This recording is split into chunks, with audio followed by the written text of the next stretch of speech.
सबको साथ लेकर चलेंगे। नवाज शरीफ का कोयटा में सियासी जमात के रहनुमाओं से मुलाकात में ऐलान। कहा सबके साथ ताउन का रिश्ता जोड़ा था, इस रिश्ते को मजीद मजबूत बनाएंगे। बलूचिस्तान के 30 सियासतदान नून लीग में शामिल। साबिक वज़ीर-ए-आला जाम कमाल बाप छोड़कर नून लीग का हिस्सा बन गए।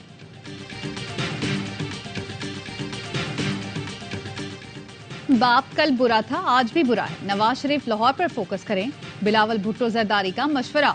कहा नून लीग सहारा ना ढूंढे, अपने बलबूते पर सियासत करे। आज भी एक किस्म की फील्ड सजाई जा रही है, लेकिन पीपल्स पार्टी हर पिच पर खेलने के लिए तैयार है। बतौर वजीर खारजा अपनी परफॉर्मेंस पर फख्र है।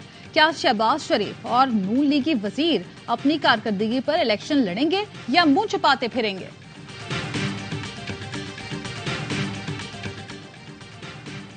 फखर के साथ अपनी कारकर्दगी का दिफा कर सकता हूं। एहसन इकबाल का बिलावल भुट्टो को जवाब। कहा बिलावल ने जिस थरकोल मंसूबे का क्रेडिट लिया, नून लीग की हुकूमत में यह ख्वाब हकीकत बन सका।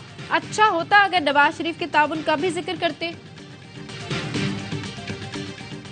और क्रेडिट लेना मुस्लिम लीग नून का पुराना वतीरा है। शर्जील मेमन का जवाब ट्वीट में लिखा, पाकिस्तान को एटमी कुव्वत बनाने और सीपैक के खालिक होने का दावा करते हैं। पूरी कौम जानती है कि जुल्फिकार अली भुट्टो ने पाकिस्तान को एटमी टेक्नोलॉजी दी, जरदारी ने पाकिस्तान को सीपैक का तोहफा दिया। इस्लामाबाद हाई कोर्ट का साइफर केस में जेल ट्रायल रोकने का हुक्म। चेयरमैन पीटीआई की अपील पर 16 नवंबर तक हुक्म इम्तना जारी। जेल ट्रायल करने से मुतालिक रिकॉर्ड जुमेरात को तलब। अटॉर्नी जनरल ने अदालत को बताया, वफाकी काबीना ने साइफर केस के जेल ट्रायल की मंजूरी दी, नोटिफिकेशन पेश कर देंगे। जस्टिस मियां गुल हसन औरंगजेब ने कहा, देखेंगे नोटिफिकेशन में क्या लिखा हुआ है। खानदान के चंद अफराद को समात में जाने की इजाजत का मतलब ओपन कोर्ट नहीं। अडियाला जेल में साइफर केस की समात 17 नवंबर तक मुलतवी कर दी गई। आज गवाहों के बयानात कलमबंद किए गए। एहतसाब अदालत के जज मोहम्मद बशीर की अडियाला जेल में 190 मिलियन पाउंड और अलकादिर यूनिवर्सिटी केस की समात। चेयरमैन पीटीआई के जिस्मानी रिमांड की इस्तदा मुस्तरद। जिस्मानी रिमांड की नैब इस्तदा पर फैसला महफूज किया गया था।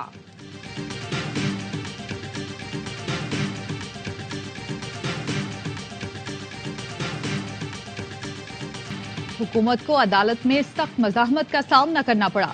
साइफर केस में चेयरमैन पीटीआई के वकील सलमान अकरम राजा ने कहा, अदालत ने पूछा, जब काबीना ने कल जेल ट्रायल की मंजूरी दी तो अब तक क्या होता रहा? अगर ट्रायल को गैर आईनी करार देने का फैसला हुआ तो अब तक की तमाम कार्रवाई हज़फ कर दी जाएगी।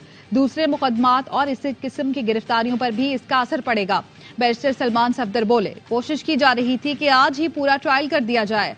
नैब आज इसलिए आए कि उन्हें साइफर का केस कमजोर नजर आ रहा है। चेयरमैन पीटीआई की अहलिया, बहनों और भतीजे से मुलाकात हुई।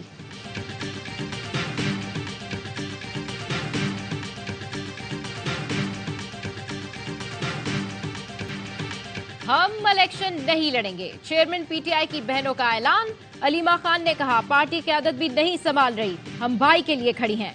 ओपन ट्रायल होना चाहिए ताकि पूरा मुल्क देखे। ये नजर आ रहा है भाई को इलेक्शन से पहले रिहा नहीं किया जाएगा। चेयरमैन पीटीआई भी कह चुके। भाई ने ये भी कहा है, जो लोग रह गए हैं यही मेरी असल पार्टी है। शाह महमूद कुरैशी की बेटी मेहरबानों ने कहा, अदालत में फैमिलीज की मौजूदगी से शफाफियत नजर आई। फाजिल जज ने बहुत अच्छे तरीके से कार्रवाई आगे बढ़ाई। मीडिया को कवरेज की इजाजत मिले तो अफवाहें खत्म होंगी।